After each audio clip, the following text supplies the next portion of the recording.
আসসালামু আলাইকুম। আজ আমি নিয়ে এসেছি শর্টকাট টেকনিকের দ্বিতীয় নিয়ম, প্রশমন তাপ মনে রাখার শর্টকাট টেকনিক। এখানে দেখো, হাইড্রোক্লোরিক অ্যাসিড এবং সোডিয়াম হাইড্রোক্সাইড এর প্রশমন তাপ এখানে দেখো -57.34, এটা মনে রাখবে। এবং তারপর দেখো সালফিউরিক অ্যাসিড, এর শেষে দেখো 4 আছে। সালফিউরিক অ্যাসিডের শেষে 4 আছে, এই 4 দেখে আমরা -57.44 মনে রাখবো। এবং তারপরেরটাও ঠিক সেম, এখানে আমরা 3 দেখি।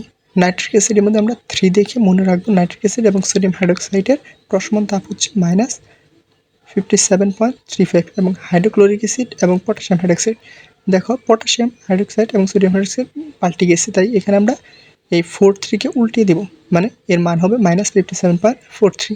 এবং ইথানিক অ্যাসিড এবং সোডিয়াম হাইড্রোক্সাইড এর মান -55.14। এবং ইথানোয়িক অ্যাসিড এবং অ্যামোনিয়াম হাইড্রোক্সাইড এর মান হচ্ছে -50.4। আর হাইড্রোজেন ফ্লোরাইড হচ্ছে হাইড্রোজেন ফ্লোরাইড এবং সোডিয়াম হাইড্রোক্সাইড এর প্রশমন তাপ হচ্ছে -68.6। এবং হাইড্রোজেন ফ্লোরাইড হলো সর্বাধিক তাপ উৎপন্নকারী প্রশমন বিক্রিয়া।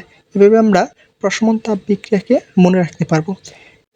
এই ভিডিওটি ভালো লাগলে এবং এরকম আরও শর্টকাট টেকনিক সম্পর্কে জানতে এই ফেসবুক পেজটিকে ফলো করে রাখো, এবং যারা ইউটিউব থেকে দেখছো তারা ইউটিউব চ্যানেলটি সাবস্ক্রাইব করে রাখো।